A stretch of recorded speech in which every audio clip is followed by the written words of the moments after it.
परमात्मा पाप कर्म दंड को भी काट सकता है। अभी तक जिस भी संत व महापुरुष से मिले, उन्होंने यही बताया कि पाप कर्म फल भोगने से ही समाप्त होगा। वो प्रभु कौन है जो पाप कर्म को काट देता है, वो काल के बंधन से छुड़वा देता है। उसका क्या नाम है, पूजा की विधि क्या है?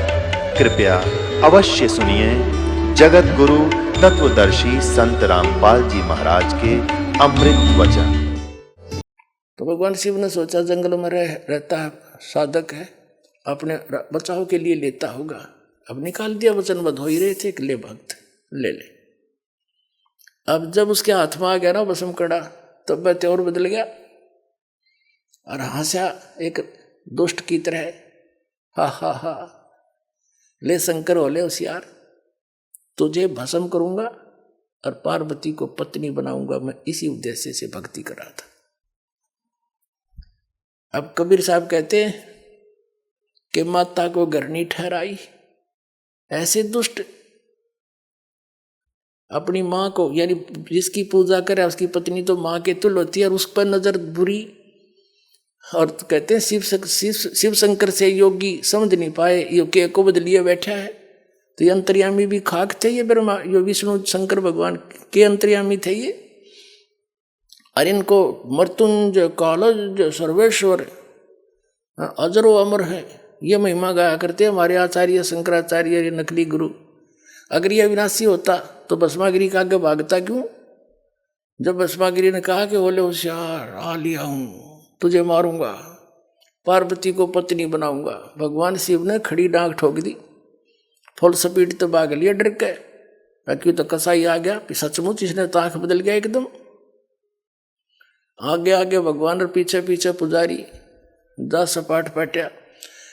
अब पुण्यात्मा वो तो आगे जाके भगवान आए, पूर्ण परमात्मा, पार्वती रूप बनाया और खड़ा हो गए। उनसे कहा कि क्यों भाग रहे, आ जाओ। अब वो थोड़ा निकट थोड़े आएंगे शंकर जी, आओ बैठो यहाँ बात करेंगे, मैं भी आपको बहुत चाह रही थी। अब डट गया, अगले में बात बढ़ेगी, बस ठीक है शिव जी, ताना नहीं जब तक मेरे हाथ में कड़ा है, 2 बात कर लूँ। पार्वती रूप में भगवान बोले कुछ डांस करके दिखाओ कि मैं बात बने, यानी कुछ प्रसन्न हूँ मैं तेरे से। अब भगवान वो भस्मागिरी कहने लगा, मैं तपस्वी आदमी, मुझे डांस टूंस तो आता नहीं। पार्वती रूप में भगवान बोले ले मैं सिखाता हूँ तुझे, मैं सिखाती हूँ, इस हाथ को ऐसे कर, इस पैर आगे कर, ठू ठू ऐसे कर, ये हाथ और ऊपर कर और ऊपर कर। जो जिसमें वो ले रहा था ना भस्म कड़ा, उसके सिर पा लिया ना, जब कह दिया भस्म और रिमोट दबा दिया, वो भस्मागिरी की राख होगी, मर गया। फिर विष्णु रूप धारण किया उस परम पिता ने।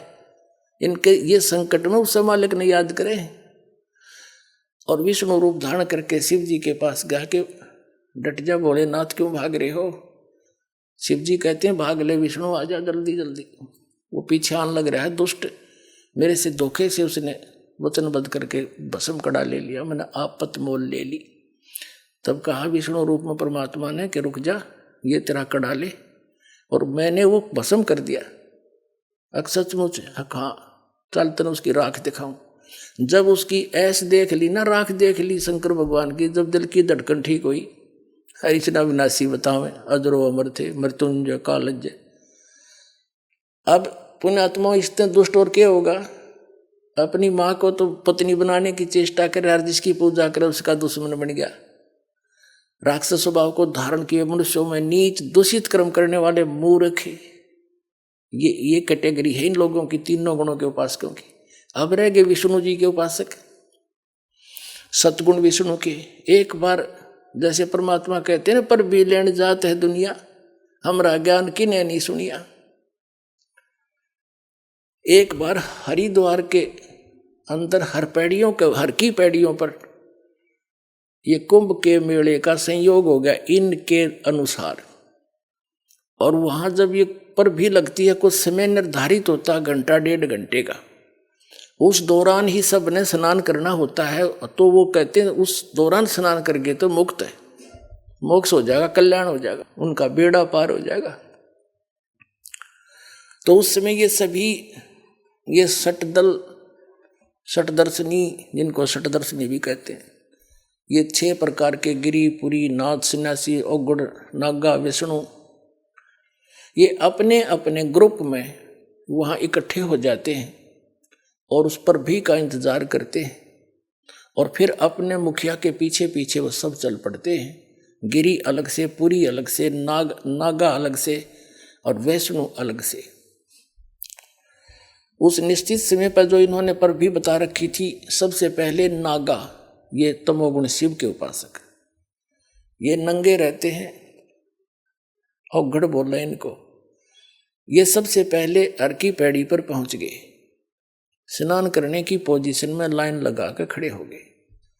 पीछे से आ गए सतोगुण विष्णु जी के उपासक वैष्णु। इन्होंने कहा भी नागाओ, पहले स्नान हम करेंगे, हम सर्वश्रेष्ठ हैं। नागा बोले नहीं, हम सर्वश्रेष्ठ हैं, हम त्यागी और वैरागी हैं, हम नहीं इच्छा फिरते, हम वस्त्र भी धारण नहीं करते और हम सबसे पहले स्नान करेंगे, हम सर्वश्रेष्ठ हैं। तो विष्णु जी के उपासक कहने लगे, तुम काहे के श्रेष्ठ हो? पशु की तरह नंगे फिरते हो, नहाना ना धोना, शर्ट फड़, तुम टट्टी के हाथ भी ना धोते और अपने आप को श्रेष्ठ मानते हो। बाहर आओ, पहले हम स्नान करेंगे। अब इतनी बात सुन के तमोगुण उपासक कहाँ टिकने वाले थे, एकदम उल्टे मुड़ गए और पकड़ लिया उनके आपस में जटाएं और गुट्टुम गुट्टा, अगला नवाऊं तुमने पहले। अब नाना तो भूल गए, कत्लेआम कर दिया वहां पे, तलवार निकाल ले, छुरे मारे, तीर मारे, बुड़कियां खावे, मुंह से काट काट कर खा रहे एक दूसरे को ये संत कमावे। 25,000 ये तमो तिरगुण उपासक वहां कटका मर गए, कत्लेआम कर दिया, गंगा का पानी लाल बना दिया इन्होंने। तो यहां परमात्मा कहते हैं सूक्ष्म वेद में कि तीर तुपक तलवार कटारी, जम धड़ जोर बधावे हैं, और हर पैड़ी हर हेत नहीं जाना, वहां जा तेग चलावे और काटे शीस, नहीं दिल करुणा, ये जग में साध कहावे हैं, और जो जन इनके दर्शन न जावे उनको भी नरक पठावे हैं। अब क्या बताते हैं परमात्मा, हर की पैड़ी कमाए, हर पैड़ी हर हेत ना जाना, और वहां जा तेग चलावे हैं, वहां तलवार चलाओ भगवान की छाती पे। एक तरफ तो हर की पैड़ी के और भगवान की छाती पे कत्लेआम कर दिया, और काटे शीस नहीं दिल करुणा, इनमें दया नहीं इनके दिल में, इनको संत कहते हो तुम। काटे शीस नहीं दिल करुणा, ये जग में साध को आवे हैं, और जो जन इनके दर्शन भी करने जावे उनको भी नरक पठावे। नरक कैसे पठावे? जैसे हमने देखे हमारे गांव में, आस पास के सभी गांव में इन नाथों के डेरे हुआ करते, और जितने भी ये नाथ थे सारे सुल्फा पाड़, सुल्फे पीवे, सारे ऐब करें ये हैं, बांग ये पीवे। अब गांव में दुखी व्यक्ति संत के पास भेजते हैं, जैसे कोई माई अपने बेटे ने भेज देती, बेटा साधु पर पूछ का भैंस ने दूध ना दिया, हर ये जाते नहीं कहीं बैठ जा बच्चा, ले मार सुट्टा एक भर के सुल्फे की, चले उसने दे दिला, सलगा इसने मैं कुछ जंतर मंतर करूं। यानी उसको आदि कर लेते हैं ताकि ये भी इसमें लीन हो जाए नशे में, और फिर घर से कुछ लावा चुरा चुरा के हमारा काम चले। तो गांव गांव में ये बैठे कहते, जो जन इनके दर्शन न जाओ उनको भी नरक पठावे, उनको भी ये विद्या सिखावेंगे ये। तो इस बात ने सुनकर वीर देव सिंह बघेल चरणों में गिर गया और बुरी तरह रोए, हे भगवान मेरी ताँख खोल दिया आपने। परमात्मा बोले, भाई हम तो भटक रहे हैं तुम्हारे लिए, मैं रोवत हूँ सृष्टि को, सृष्टि रोवे मोहे, और कहे कबीर हमारे इस वियोग को समझ नहीं सकता कोई। तुम तो भगवान भगवान करते फिरते हो, मुझे भगवान मिले, सुख मिले, मोक्ष हो, और मैं कह रहा हूँ मैं हूँ परमात्मा, मैं सबका दुख दूर कर दूंगा, तुम्हें मोक्ष दूंगा, यहाँ भी सुखी करूंगा, तुम्हारे पाप नाश कर दूंगा। तुमने को ना तू भगवान कोई नहीं, तू तो जुला है, दानक है। और भगवान भगवान श्री राम और श्री कृष्ण और शंकर भगवान विष्णु जी। तो परमात्मा कहते मैं रोवत हूँ सृष्टि को, तुम मेरे बच्चे हो, मुझे पहचान लो। मैं रोवत हूँ सृष्टि को और सृष्टि रोवे मोहे, यानी सुखदाई भगवान जो सारे सुख दिया कर उसको खोज रहे हो और कर रहे हो 3 गुणों की भक्ति। गुण तीनों की भक्ति में ये भूल पड़ो संसारे, कह कबीर निज नाम बिना कैसे उतरो पार। तीन देव की जो करते भक्ति, उनकी कुछ ना हो वह मुक्ति। अब कर दिया स्पष्ट परमात्मा की वाणी से। परमात्मा की इस वाणी को सिद्ध करने के लिए, सत्य को सत्य सिद्ध करने के लिए ये इतने प्रमाण आपको देने पड़े, तब आपका गला उतरी होगी।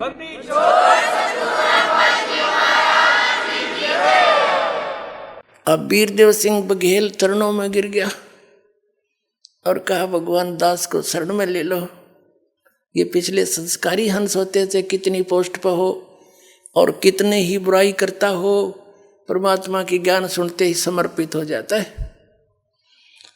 पिछले ही जब तब से होते हैं पूर्ण हंस मुराद।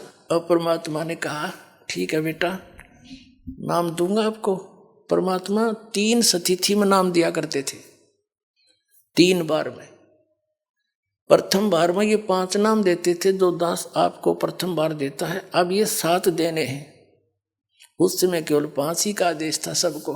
कौन से मंत्र? ये निरंकार ओंकार सतनाम, ये नहीं, ये और मंत्र है जो आपको प्रथम बार दिए जाते हैं। प्रथम मंत्र दिया, वीर सिंह ने नाम लिया, पत्नी ने नहीं लिया, उसकी रानी ने नहीं लिया। ठीक है, कोई बात नहीं। प्रथम मंत्र पुण्यात्मा इसलिए दिया जाता है कि आप जी की श्रद्धा देखी जाती है, और इससे कुछ आप सच्चे दिल से भक्ति करोगे, आपके संसारिक सुख होने शुरू हो जाएंगे। ये इतना गजब का मंत्र है, अनमोल मंत्र है। और दुख आपके निवारण होने लगे तो आपके नोचेगी भगवान सचमुच यही है। अब वीरदेव सिंह बघेल का कोई दुखता था को नहीं, राजा था है, और खूब ठाठ थे, कभी मंत्र करा कभी ना करा। शुरू में तो ऐसे बने है ये बात। अब परमात्मा ने कहा, फिर दूसरी बार आऊंगा तब बेटा तेरी भक्ति देखकर तुझे सतनाम दूंगा 2 अक्षर का। अब वीर सिंह बघेल ने सोची, ठीक है दे देंगे गुरुजी जब देंगे, क्योंकि उसने कोई लगन नहीं थी। शुरुआत में ऐसा ही होता सबके साथ। अब परमात्मा गए, महीने 2 महीने 4 महीने 6 महीने के बाद फिर दोबारा उसके पास। राजा ने तैयारी कर रखी, कहाँ शिकार खेलने जाने की। सब तैयारी करके कति तैयार बैठे थे, घोड़े गाड़े तैयार कर रखे, सब सेना तैयार थी। जंगल में जाके शिकार करते हैं राजा लोग, हिरण मारते हैं ऐसे। यानी ये बकवाद और कराता काल इनके पाप बढ़ाने के लिए। कबीर साहब पहुंच गए, आओ महाराज, गुरुजी आगे बैठो बैठो। आसन दिया तो बैठ गए परमात्मा ने देखा ये की तैयारी पकड़ रहे हैं भाई। तो बताया क्या कि जी हम शिकार खेलने जा रहे हैं, गुरुजी आप भी चलो, आप भी वहां घूम आना। परमात्मा बोले, ना भाई ऐसी गलती कराया करें हैं, शिकार खेलने जाया करें, जीवन ऐसा करते हैं। बोला, ना जी ये तो शौक है, हमारी हॉबी है, आप भी चलो। परमात्मा ने सोचा, बताइए के कर समझाओ इनको। कबीर साहब कहने लगे, भाई देखो मैं चल पड़ूंगा, लेकिन तुम्हें कोई मर्ग मिलेगा नहीं, कोई प्राणी नहीं मार सकोगे तुम। नो बोला जी, वीर सिंह कहता, नहीं जी वो तो बहुत मर्ग फिरते हैं, बहुत हिरण घूमते रहते हैं, और ऐसी कोई बात नहीं। परमात्मा बोले, चलते। मालिक भी बैठा लिए घोड़े पे, चले गए। वहां पड़ाव ला लिया उन्होंने।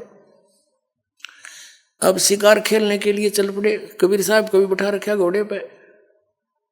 कबीर साहब जा रहे थे उनके साथ साथ, और उनका पड़ाव अलग था। वहां रहे कुछ सैनिक छोड़ रखे थे, 10-20 लांगरी लुंगरी रोटी राटी बना लो, हमको करके आते हैं शहर से पट्टा। तो 12 बज गए दिन के। सुबह निकले थे 6 बजे, थोड़ा बहुत नाश्ता करके। रात के दिन के 12 बज गए, 1 बज गया, कोई मर्ग दिखाई नहीं दिया हिरण। अब वो और गहरे चले गए, दूर दूर देखो कहाँ मिलेगा। राजा शिकार खेलने जावे और यानी शिकार नहीं करे तो अपनी वो इंसल्ट मानता है। तब परमात्मा ने क्या करा, एक हिरण बनाया, अपनी शक्ति से भेजा, और वो हिरण दिखाई दिया। चारों तरफ सैनिक राजा साथ में। तो उस नरेश ने कहा अपने सैनिकों से कि इतनी देर में एक मृग दिखाई दिया है, और ये जिसके पास से चला गया उससे ले लूंगा, उसकी खैर नहीं है, ये जाना नहीं चाहिए। अब परमात्मा ने क्या दया बख्शी, वो मृग कूदता कूदता कभी इधर राजा के घोड़े के नीचे निकल गया। राजा यावा हो गया, उसकी मजबूरी होगी कि मेरे पास से गया, अब मैं किसने कहूंगा, उसका पीछे दौड़ा दिया घोड़ा। बड़ी स्पीड से काफी गहरे निकल गए, बहुत दूर चले गए, सैनिक भी साथ साथ चले गए काफी दूर तक। अब वहां जाकर तो क्या देखा कि वहां कोई जल नहीं और सबको भयंकर प्यास लग गया, भूख लग गई, जल बिना भोजन बना नहीं और प्यास बुझे नहीं। अब सब सैनिक भेजे इधर उधर के, जाओ जल की खोज करो। अब कोई इधर गया कोई इधर गया, दूर तक देखकर आगे घोड़ों पर कहने लगे महाराज कहीं आसपास जल नहीं है। परमात्मा बैठे थे कबीर जी, उन्होंने कहा भाई इस पहाड़ पर देखा हो ना, शायद इधर मिल जाओ। पहाड़ पर काफी अच्छी ऊंची पहाड़ी थी।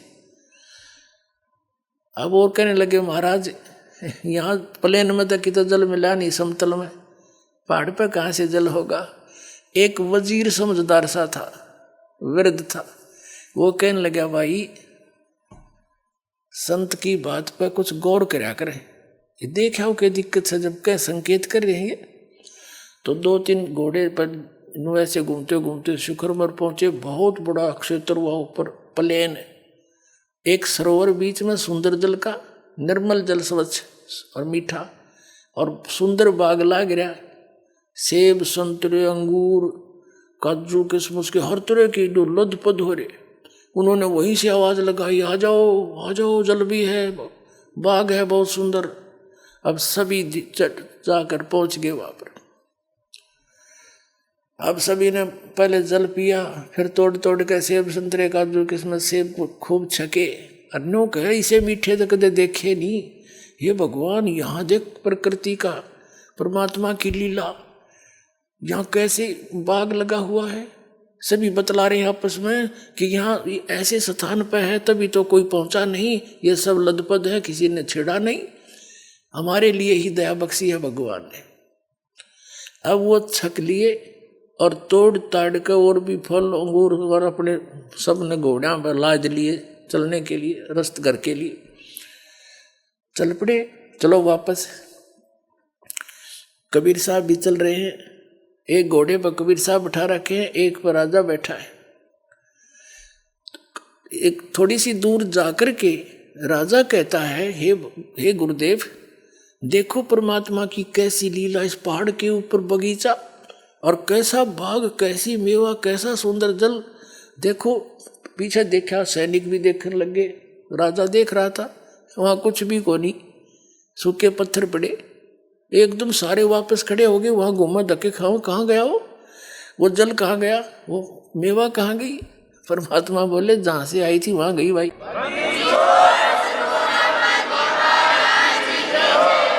जी कहाँ से आई थी, के सतलोक से आई थी, जहां आपको दास ले जाना चाहता है। परमात्मा कहते थे जहां की मैं भक्ति बताता हूं वहां ऐसे मेवे, ऐसे बाग, ऐसे सरोवर भरे, अमृत ये जल था है वहां पर।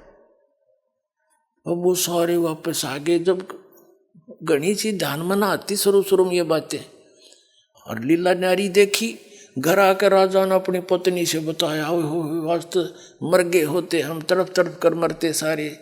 और सतगुरु ने ऐसी दया बख्शी अपनी लीला से, वहाँ बाग लगा दिए, फल छक कर आ रही, वो तोड़ के ला रहे, वहाँ रख दिए बोरे के बोरे ठाठा का, ये थी वहाँ पर। हर मुड़ कर देखा वहाँ कुछ नहीं पाया। ऐसे हमारे भगवान, अब गुरु जी ऐसे शक्तिशाली हैं, ऐसे चमत्कारी है।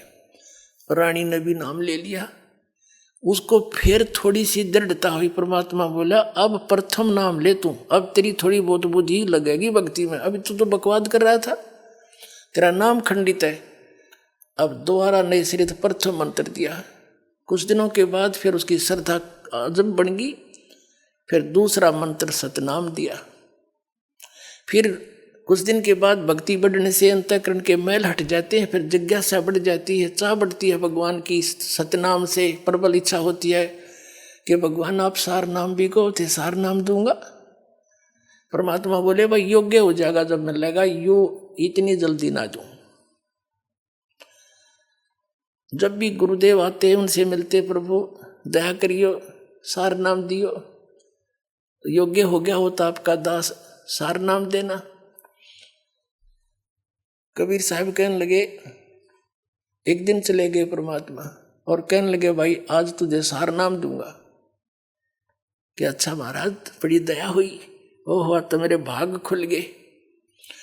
परमात्मा कबीर जी ने कहा कि इस सारनाम देते समय मुझे एक 7 हाथ का 20-21 फुट लंबा एक कपड़ा चाहिएगा, स्वच्छ, एक धोती सफेद, कति निर्मल, अनयूज्ड।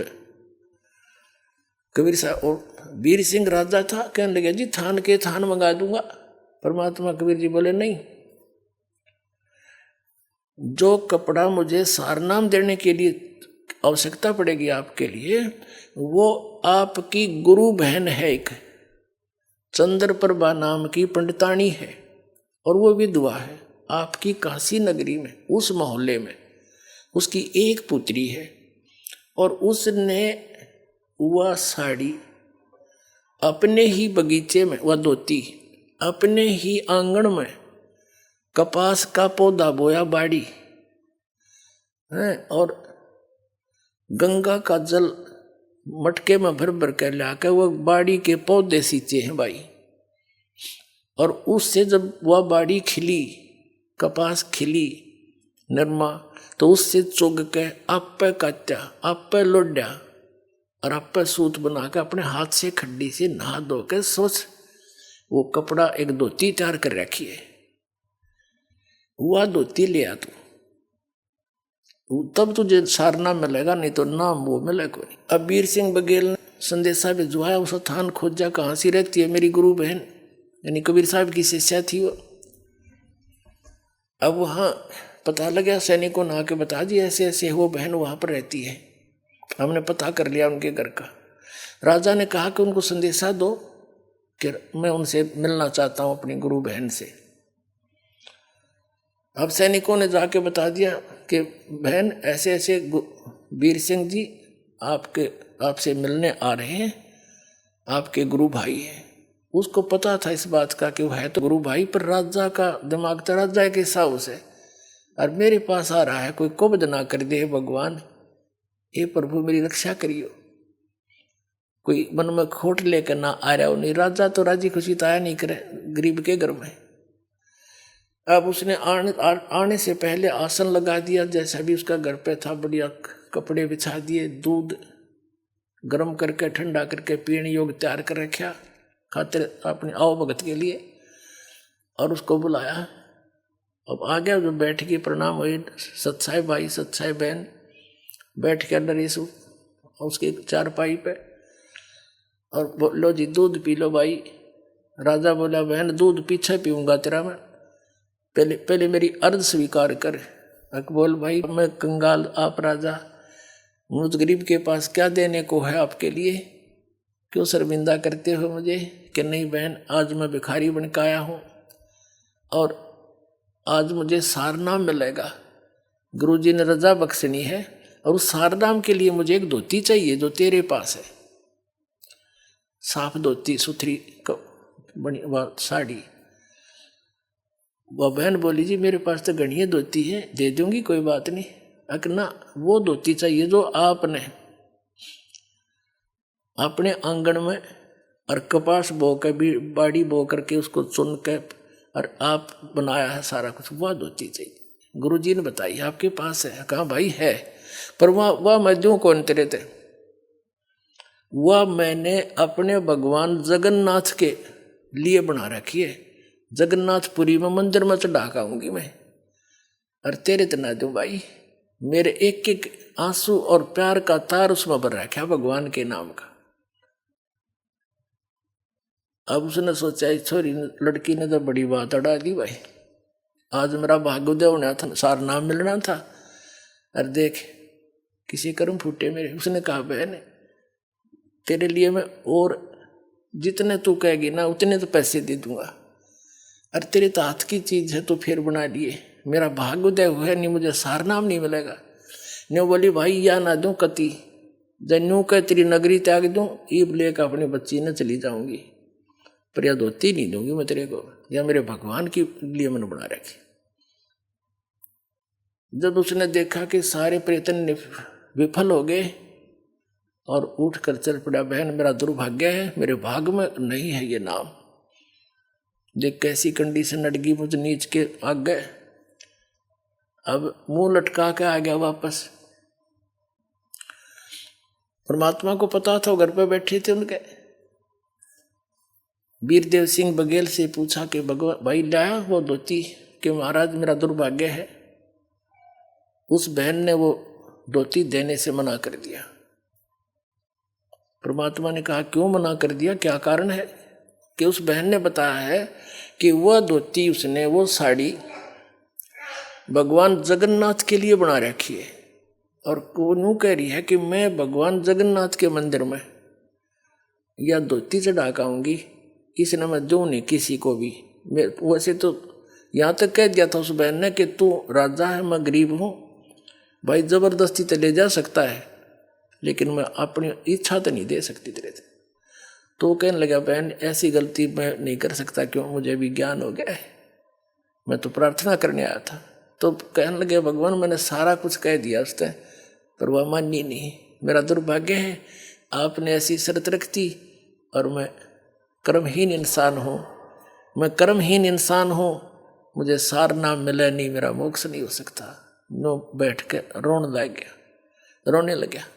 तब परमात्मा ने कहा भाई चलो मैं अपनी कंडीशन कुछ लूज करता हूँ, एक काम कर दे, वो बहन कब जाएगी वहाँ जगन्नाथ के मंदिर में धोती चढ़ाने के लिए, उससे ये पता करवा ले, और तू इतनी मदद कर दे उसकी, उसके साथ सैनिक भेज दे, पहरेदार बॉडीगार्ड।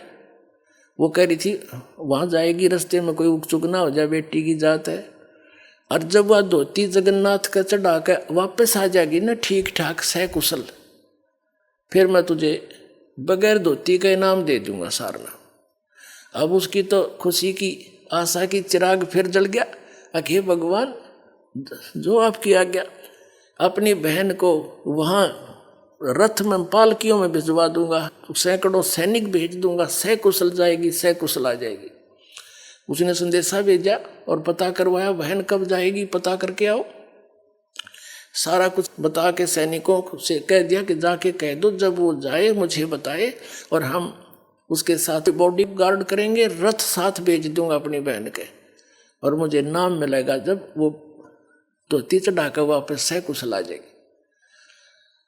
अब उस चंद्र प्रभा को जब ये पता चला, उसने तो ये सोचा था राजा घर पर जाके सोचा करे, और मैंने यह खूब मना कर दिया, ये मेरे को सजा तो जरूर देगा।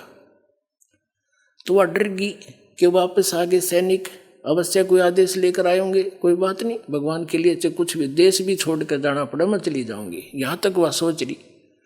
तब उसने सुना कि सैनिकों ने बताया बहन ऐसे ऐसे कहा राजा ने, आप कब जाओगे? गुरुजी ने उनकी शर्त लूज कर दी है, ढीली कर दी है, सरल कर दी है कि तू आप वहाँ जाकर धोती चढ़ाकर वापस आ जाएगी ना सकुशल, राजा आपको सुरक्षा देगा, तो राजा को नाम मिल जाएगा, सार नाम। आपसे ये पूछ रहे हैं आप कब जाओगे, हमें बताना, आपको पालकियों में लेकर चलेंगे, रथ में बैठा ले चलेंगे, खाने का प्रबंध साथ करके चलेगा राजा। वह कहने लगी भाई ना रथ में बैठूं ना पालकी में बैठूं, मैं तो पैदल जाऊंगी और सिर पर अपनी वादर के ले जाऊंगी धोती भगवान की। ठीक है तुमने मेरे साथ चलना है, राजा के आदेश से बेसिक चल पड़ी। वह लड़की चली गई, राजा ने सैनिक भेज दिए, सख्त हिदायत दे दी थी कि इस लड़की को कोई उक चूक ना हो जा, मेरी जिंदगी और मौत का सवाल है। सैनिक समझदार से भेजे, बुजुर्ग से समझदार से सारे डाल के, और रास्ते का सारा सामान खाने पीने का साथ बांध दिया, सबका लंगर। अब जब वो बहन पहुंची जगन्नाथपुरी में, भगवान जगन्नाथ यानी श्री विष्णु जी के चरणों में वह धोती समर्पित करने के लिए नहा धो के धोती रख के सिर पे आदर से, और पहुंच गई उस जगन्नाथ के मूर्ति के सामने, और साथ में सैनिक कदे कोई उत्सुक हो जाए न तो कर सख्त हिदायत थी। अब उस लड़की ने वह आदर से धोती उतार के एक थाली में रखी हुई थी और जगन्नाथ की मूर्ति के चरणों में रखकर कहा कि हे भगवान, इस दासी की तुच्छ भेंट स्वीकार करिए, आपके लिए एक भेंट लाई हूं। वो धोती वहां से उठी उस थाली में थे और बाहर आंगन में आकर पड़ गई। आकाशवाणी हुई कि मूर्ख, जगन्नाथ बैठा काशी में और तू धक्के खान आई यहां पर इस मंदिर में। उस जाकर उस जगन्नाथ को दे दिया धोती, तेरे कर्म बनाना चाहती है, वो कबीर जगन्नाथ है। आकाशवाणी हुई।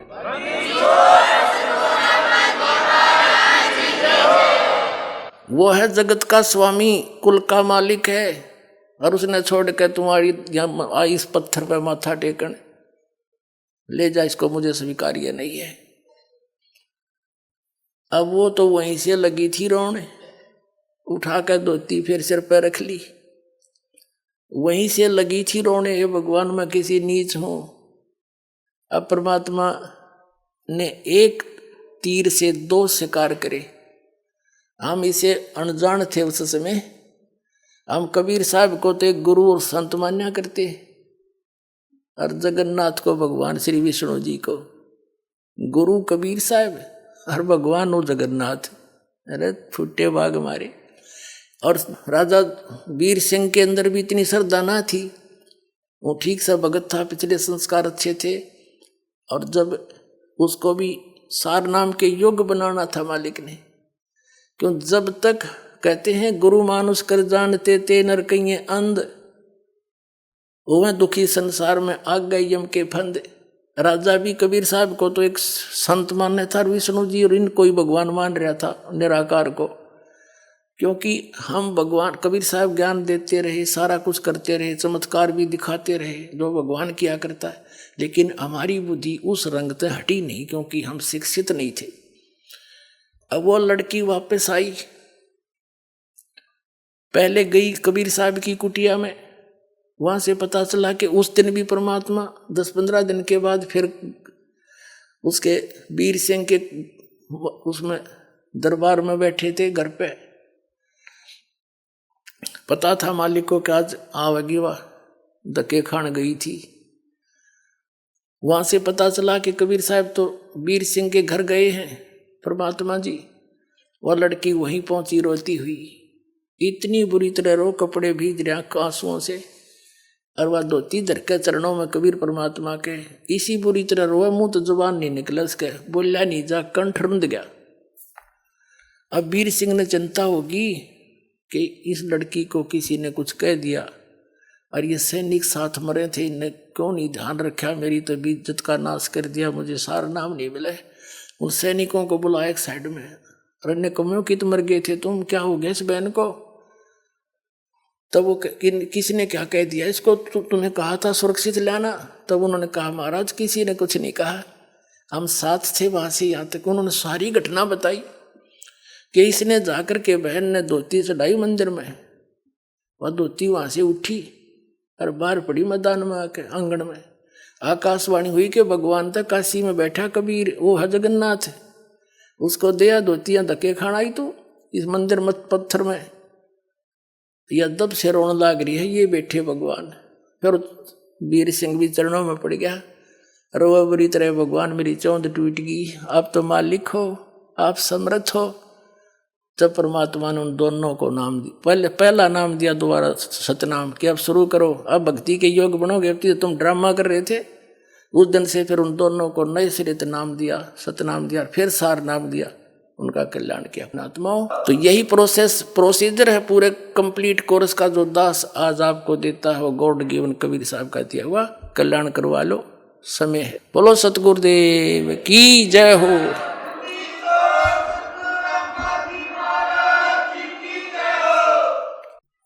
परम पिता परमात्मा पूर्ण ब्रह्म सर्व सृष्टि रचनहार कबीर परमेश्वर जी की असीम रजा से आप सभी पुण्यात्मा ये सत्संग सुनने के लिए उपस्थित हुए। सौभाग्य आपका, परमेश्वर ने आपको इतना समय परमात्मा की चर्चा सुनने के लिए दिया। परमेश्वर कबीर जी ये हमारे सभी के पिता हैं, हमारे जनक हैं, हमें उत्पन्न करने वाले हैं।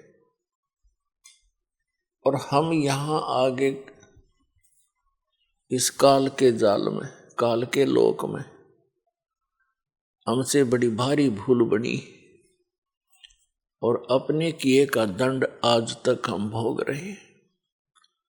अपने पैर पे हमने स्वयं कुहाड़ा मार रखा है। अब वो दयालु परमात्मा हमारे लिए भटक रहे हैं, यहाँ आते हैं, अपना ज्ञान कराना चाहते हैं, हमें ये बताना चाहते हैं कि आप यहाँ के वासी नहीं हो, ये लोक ठीक नहीं है, यहाँ आप स्थायी नहीं हो। लेकिन आप जी ने इसका कोई विकल्प नजर आया नहीं। आप जी ने इसी व्यवस्था को अंतिम मान कर, इसी की अपनी मर्यादा बना के और यहाँ जन्मते मरते रहते हो, कष्ट पे कष्ट उठाते रहते हो।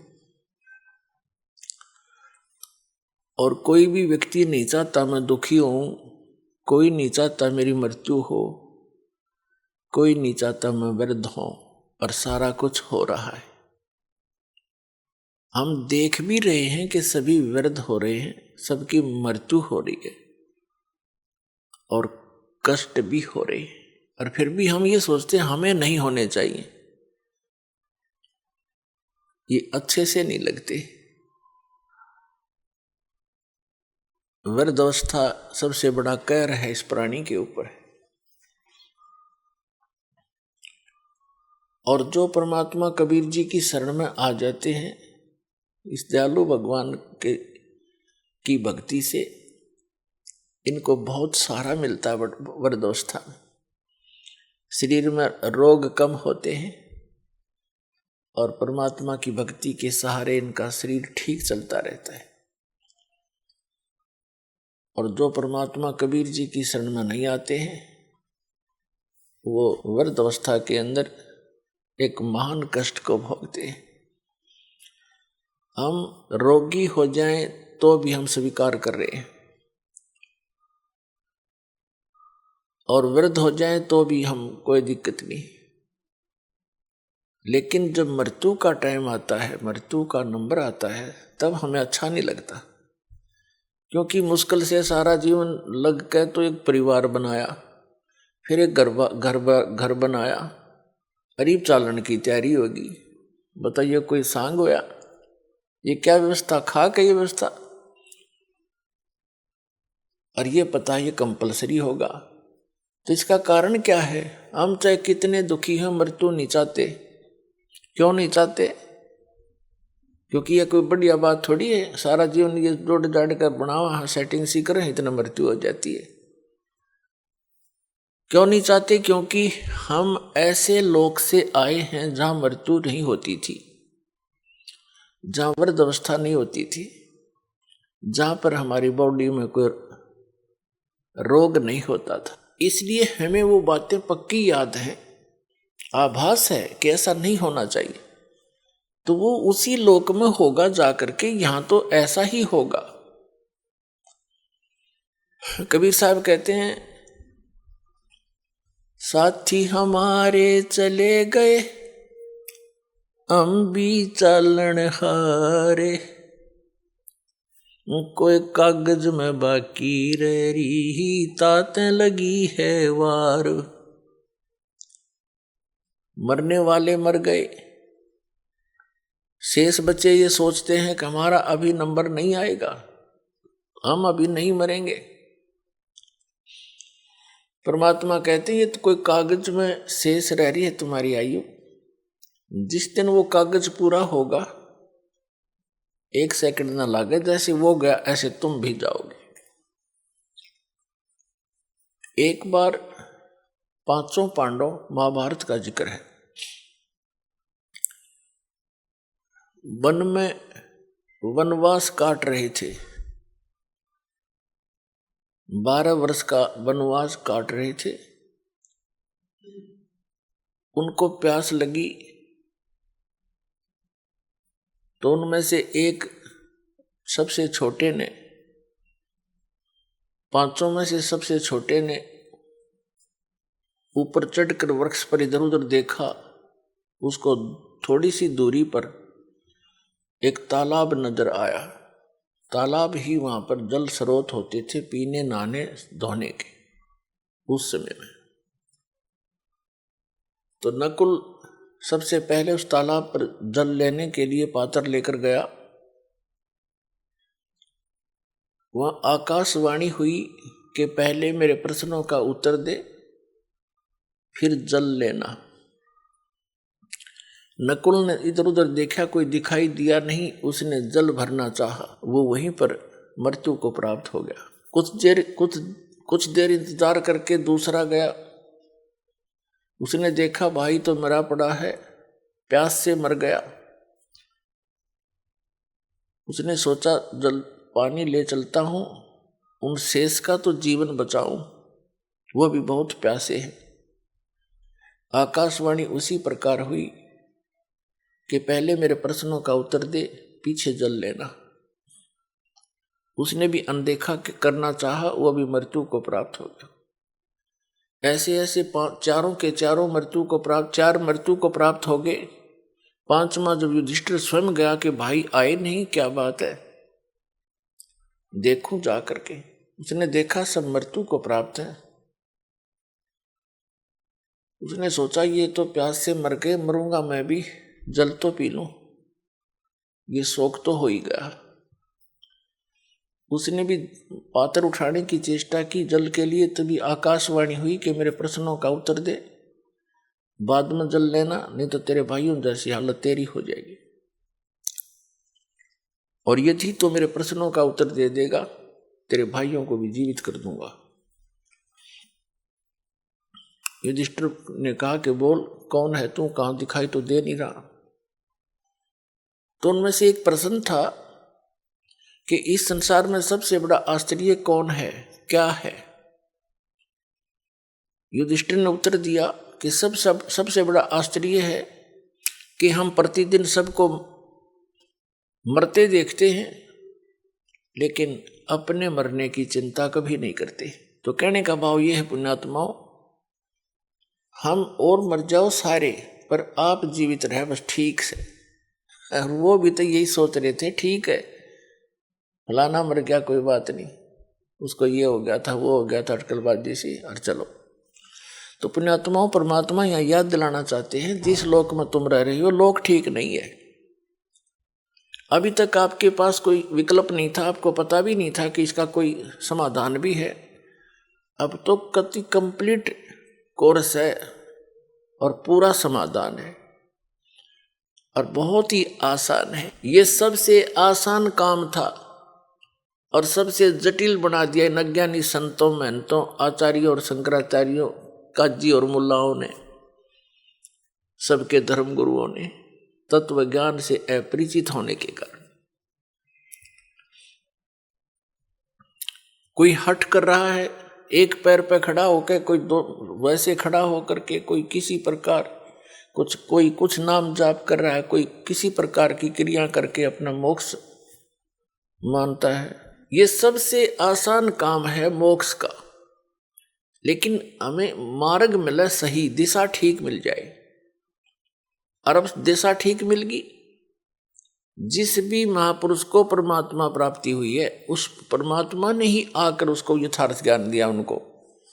उनमें से कौन कौन हैं? आदरणीय धर्मदास साहिब जी, आदरणीय मुलुकदास साहिब जी, आदरणीय नानक देव साहिब जी, आदरणीय दादू दास साहिब जी, आदरणीय गरीबदास साहिब जी, गांव छुड़ानी, जिला झज्जर वाले, आदरणीय गीसा दास जी साहिब जी, गांव खेखड़ा, जिला मेरठ, उत्तर प्रदेश वाले। ये महापुरुष हैं जिनको भगवान स्वयं आकर मिले और उस स्थान पर ले गए जहां वो सुख इस जीव को हो सकता है। और वहां अन्य जो प्राणी हैं, पहले के भक्त हैं, वहां वो कितने सुखी हैं। वह कभी वृद्धावस्था नहीं होती, कभी मरते नहीं, किसी चीज का अभाव नहीं, ऐसा सुंदर शरीर है उनका, उसमें कोई रोग नहीं। तो वो परमात्मा ने अपने गवाह बनाकर वापस छोड़े। इनके अतिरिक्त और किसी को भगवान नहीं मिला, जिस कारण से उनका विधान, उनकी सिद्धांत, उनके अनुभव की जो वाणी है वो इन संतों से नहीं मेल खाती। तो इससे सिद्ध है कि इनके अतिरिक्त अन्य किसी को भगवान नहीं मिला। नहीं तो निराकार बताते हैं परमात्मा को, किसी से पूछ लो सब निराकार बताते हैं।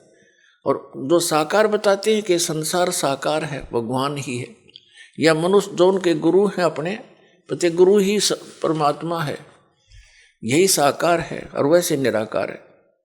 तो ये उआ बाई का ज्ञान तब तक बोलता है इंसान जब तक उसको यथार्थ मार्ग और यथार्थ ज्ञान और सही अनुभव नहीं होता। तो उन महापुरुषों ने कैसे भक्ति की, कौन से मंत्र की। आदरणीय धर्मदास साहिब जी एक व्यापारी थे और बाल बच्चेदार गृहस्थी थे। भक्ति करी, साधारण सा मंत्र है, सिंपल वे से इसकी साधना करनी है, बिल्कुल साधारण सी भक्ति है। चलते फिरते, उठते बैठते, काम करते करते, जब भी पहले मानसिक कार्य नहीं होते थे, आजकल तो जैसे कार्यालयों में काम करते हैं, मानसिक कार्य ज्यादा बढ़ा दिए काल ने। शारीरिक कार्य होते थे, कोई भी था, कपड़ा बुनता था, कोई जूते बनाता था, और कोई हल जोतता था, कोई मजदूरी करता था। तो ये सब शारीरिक कार्य ज्यादा होते हैं। तो उसमें चलते फिरते, उठते बैठते उस परमात्मा का नाम का सिमरण करना है बस। नाम उठत नाम बैठत नाम सोवत जागबे, नाम खाते नाम पीते नाम सेती लागबे। और किसी भी सदग्रंथ से उठाकर देख ले, जो सदग्रंथ है उन्होंने यही समर्थन दिया है कि परमात्मा का नाम काम करते करते अपना कर्म योगी बनकर भक्ति करे। और काम छोड़ कर बैठ गया तो तेरा निर्वाह कैसे होगा, गीता में यहां तक कहा है। तो अब वो मार्ग आपको मिल गया है, इसको स्वीकार करो और कल्याण करा लो, बहुत आसानी से बनेगी बात। अब क्या बताते हैं, परमात्मा के साथी हमारे चले गए, हम भी चालन हार, कोई कागज में बाकी रह रही, तात लगी है वार। पतझड़ आवत देख कर बन रोवे मन माही, ये ऊंची टहनी पात थे अब पीले हो जाए। पात झड़नता ये कहे सुन भई तरवर राय, अब के बिछुड़े नहीं मिले ना जाने कहां गिरेंगे जाए। तरवर कहता पात से सुनो पात एक बात, यहां की यह रीति है एक आवत एक जात। परमेश्वर कबीर जी ने अपनी प्यारी आत्माओं को तत्व ज्ञान समझाने के लिए भिन्न भिन्न प्रकार के फार्मूले अप्लाई किए हैं कि ना जाने किसके कौन सी बात चुभ जा और जीवन बदल जाए उसका। अब जैसे कुएं में बाल्टी गिर जाती है, गांव में तकरीबन कुएं अब भी विद्यमान है, पहले सभी जगह कुएं ही हुआ करते थे, ये हैंड पंप वगैरह यंत्र नहीं थे। और पानी बहुत गहरे हुआ करते थे, 100 फुट नीचे जल प्राप्त होता था जमीन में। उसके निकालने के लिए एक पात्र बाल्टी होती थी और एक लंबा रस्सा बांध कर उस कुएं में डालते थे, फिर उसको खींचते थे, 2-3 लग के 100 फुट तो खींच के ले जाना पड़ता था, तब जल प्राप्त होता था। और कभी वो बाल्टी टूट कर, रस्सी टूट कर बाल्टी कुएं में गिर जाती थी। उसको निकालने के लिए क्या फार्मूले अपना रखे थे कि 15, 16, 20 हुक इकट्ठे बांध कर उल्टे सुलटे नो करके ऐसे करके उनको रस्सी से बांधकर गुच्छा सा बनाकर और कुएं में डाला जाता था। और ऐसे घुमाते थे तो वो बाल्टी एक हुक में उलझ जाती थी, उसको बाहर खींच लेते थे। वैसे तो एक हुक भी पर्याप्त था उसको निकालने के लिए, लेकिन ज्यादा इसलिए डाले जाते हैं कि एक तो इधर उधर घूम जावे, ना लगे उसके कितने फटना हो, उड़ जाए नहीं। और 20-22 ऐसे डाल दिए, कोई से मत उड़ जाएगी वह। तो पुण्यात्माओं उलझीर वो बाहर आई। तो यहाँ हम काल के कुएं में पड़े हैं। परमात्मा ने इतना ज्ञान बोला है, ऐसे वचन बोले हैं, ना जाने किस आत्मा को और कौन सा वचन खटक गया, उसी से उद्धार हो गया। उलझ गया उसमें, वो उलझ गया तो निकल गया। तो क्या बताते हैं, जब पतझड़ आते हैं, बसंत ऋतु प्रारंभ होती है, कहते हैं सभी वृक्षों के पत्ते पीले हो होकर गिर जाते हैं। ये समझो कि जब, तो उस समय का वर्णन बताते हैं, हमारे ऊपर लागू करके बताते हैं कि जैसे बालक है छोटा सा, युवा हुआ, फिर वृद्ध हो गया, सफेद बाल हो गए। तो सफेद बाल हो गए तो यूं सोच ले भी टिकट कटने वाली है, कद्दे कट जाए, ये पहचान है, और हम फिर भी परवाह नहीं करते। परमात्मा कहते हैं कि वो पतझड़ आवत देख के और बन रोए मन माही, ऊंची टेढ़ी पात थे वे अब पीले हो जाएं, नीचे गिर लग रहे पीले होकर। तो फिर क्या बताते हैं, पात जड़नता ये कहे, सुन भई तरवर राय, अब के बिछुड़े नहीं मिले, ना जाने कहां गिरेंगे जाए। एक पत्ता टूटता हुआ मानो ये कह रहा हो कि हे तरवर राज, हे वृक्ष राजा, अब हम तेरे से बिछुड़ रहे हैं, ना जाने कहां गिरेंगे, किसी पशु के पैर के नीचे कटेंगे या गंदे नाले में पड़कर सड़ेंगे, ना जाने कहां गिरेंगे। अब तरवर जैसे वृक्ष कह रहा हो उस पत्ते को, तरवर कहता पात से सुनो पात एक बात, यहाँ की यह रीति है, एक आवत एक जात। जैसे पत्ते झड़ गए पतझड़ के दौरान, तुरंत ही छोटी छोटी कोपल फूट आती है उस वृक्ष पे, और 10 दिन 20 दिन महीने के बाद फिर वो हरा भरा हो जाता है। और जो पहले ऐसे ही फूटे थे, पत्ते बन गए थे, एक वर्ष उन्होंने फड़फड़ कर लिया, और एक टूट पीले बन होकर टूट के वो भी अब विनाश को प्राप्त हुए। ऐसे ही वो टूट कर गिरे, छोटी छोटी कलियां, फिर छोटे छोटे पत्ते फिर फूट आए, कोपल। आइए अब हम उन श्रद्धालुओं के अनुभव जानते हैं जो जगत गुरु तत्वदर्शी संत रामपाल जी महाराज जी से दीक्षा प्राप्त कर चुके हैं तथा उनके द्वारा बताए गए भक्ति मार्ग पर चल रहे हैं। सर नमस्कार। सर नमस्कार जी। सर क्या नाम है आपका? मेरा नाम जी छिंदरपाल सिंह है जी। सर कहाँ से आए हो? मैं मोगा से हूँ जी, पंजाब से। क्या काम करते हैं? काम मेरा एक, पहले तो मैं बाहर दुबई में था, अभी यहीं पे काम किया। दुकान है हमारा जी, मैट्रेस का काम है। सर आप संत रामपाल जी महाराज जी की शरण में कैसे आए? सर मैं यहाँ से पहले गया, अपने रिश्तेदार के साथ गया, वहाँ दर्शन, अंदर जाते ही फिर हम लाइन में लग गए। लाइन में लगने के बाद जब फिर हमको जाके दर्शन हुए, गुरुजी ने हमको आशीर्वाद दिया तो मेरे सिर में हाथ रखा तो मेरे पूरे शरीर में कंपन सी शुरू हो गई और मेरे रोंगटे खड़े हो गए। मेरा ऐसा बहुत खुशी महसूस हुई। तो फिर मैं दोबारा उस दिन तो मैं नाम नहीं लिया, फिर दोबारा दूसरी बार मैं गया तो मैं अपने रिश्तेदार को भी बगैर बोले ही सीधा मैं नामदान के लिए वहाँ चला गया और वहाँ से नामदान ले लिया। सर संत रामपाल जी महाराज से नाम दीक्षा लेने के बाद आपको क्या क्या लाभ मिले? सर मेरे को बहुत लाभ हुए, मैं गिना नहीं सकता पर बहुत लाभ हुए, क्योंकि मेरा थोड़ा काम भी कम था, इसलिए जब नाम लिया तो मैंने गाड़ी भी ले लिया, वो जो छोटा हाथी के बोलते हैं हमें पंजाब में, वो ले लिया। वो मेरा बड़ा लड़का चलाता है, छोटा लड़का की दुकान थी, उसमें भी हमको लाखों रुपए का माल डाल लिया और काम बहुत अच्छा चल रहा है और बहुत लाभ हुए। सब रिश्तेदारों में भी मैंने जब बताया तो उन्होंने भी हमारे साथ कुछ ऐसे ही नाम ले लिया। सर, संत रामपाल जी महाराज जी अपने श्रद्धालुओं को ये नियम आदि क्यों बताते हैं, जबकि अन्य धर्मगुरुओं को देखा जाए तो इतने सारे नियम नहीं बताते? आखिर भक्ति मार्ग में नियमों का होना क्यों जरूरी है?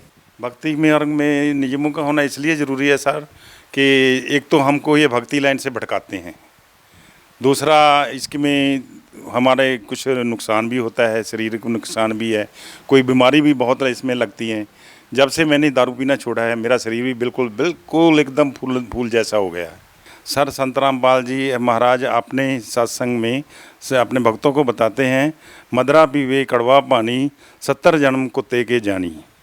सर जब कोई भी आदमी है ऐसा नशा करता है तो उसको 70 जन्म कुत्ते के लेने पड़ते हैं, और जब वो जाता है तो उसको काल जो है काल बहुत तकलीफ़ देता है, क्योंकि वो तप्त शिला पर उसको डाल के तो उसका मदरा पानी जो उसने खाया पिया होता है उसका टेस्ट उसको मिलता है, तो इसलिए वो अपने जाल में फंसा कर रखता है।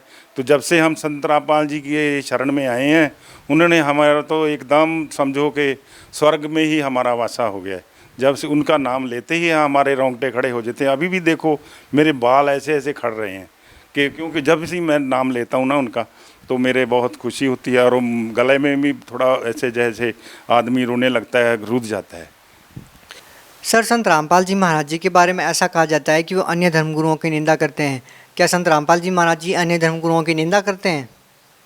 नहीं जी, वो कभी भी संत रामपाल जी किसी संत की निंदा नहीं करते। वो तो धार्मिक ग्रंथों के और सभी देखो हमारे पंजाब में गुरु ग्रंथ साहब जी भी है, उसकी भी वो उदाहरण लेके उससे भी संत रामपाल जी कहते हैं कि ये देखो ये लिखा हुआ है। जैसे हमारे एक पंक्ति लिखी है गुरु ग्रंथ साहब में, एका माई जुगत व्याई 3 चेले परवान, एक संसारी एक भंडारी एक लाए दीवान, जिम तिस भावे तिवें चलावे जिम होवे फरमान, ओ वेखे उन्हें नज़र ना आवे बहुता ये वैडान। जैसे कि ये एक का माई जुगत व्याई, एका माई है दुर्गा अष्टंगी माँ, क्योंकि ये इन्होंने 3 चेले प्रवान किए, ब्रह्मा विष्णु महेश। सर, ये तो मानना पड़ेगा कि संत रामपाल जी महाराज जी में कुछ तो ऐसा है, देश से ही नहीं बल्कि विदेश से भी काफ़ी संख्या में लोग आ रहे हैं और उनसे नाम दीक्षा ले रहे हैं। सर, आपको कैसा लगता है? इससे जानकर बहुत खुशी होती है जी, क्योंकि वो उपदेश ही ऐसा है कि और कोई किसी भी धर्म में ऐसा उपदेश नहीं देते। वो सिर्फ किताबों का ज्ञान देते हैं, कोई किसी की एग्जाम्पल दे दिया, कभी किसी की एग्जाम्पल दे दिया, लेकिन ये तत्वदर्शी ज्ञान हमको पहली बार संत रामपाल जी से ही मिला है। भगत समाज को क्या संदेश देना चाहते हैं? भक्त समाज को मैं तो यही कहूँगा कि जब भी आपको किसी भी गुरु के चरणों में जाने से पहले ये एक बार सोच लेना कि सच्चा ज्ञान कहाँ पर है। ये नहीं मैं कहूँगा कि आप आओ, मैं ज्ञान को सुनो, ज्ञान को समझो, फिर आपको पता चलेगा अभी ठीक है वाकया यही अच्छा ज्ञान है और दुनिया में दूसरा ज्ञान ही नहीं है। सर, आज संत रामपाल जी महाराज से नाम दीक्षा लेना चाहते हैं, वो उनसे नाम दीक्षा कैसे ले सकते हैं?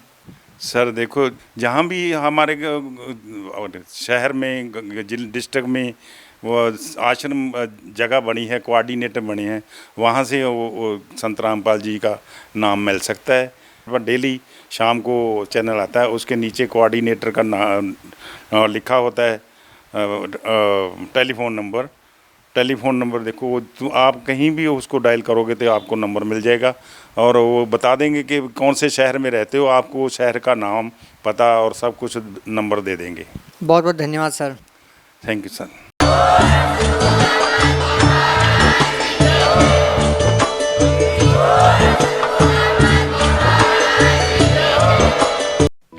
आप सुन रहे थे जगत गुरु तत्वदर्शी संत रामपाल जी महाराज के मंगल प्रवचन।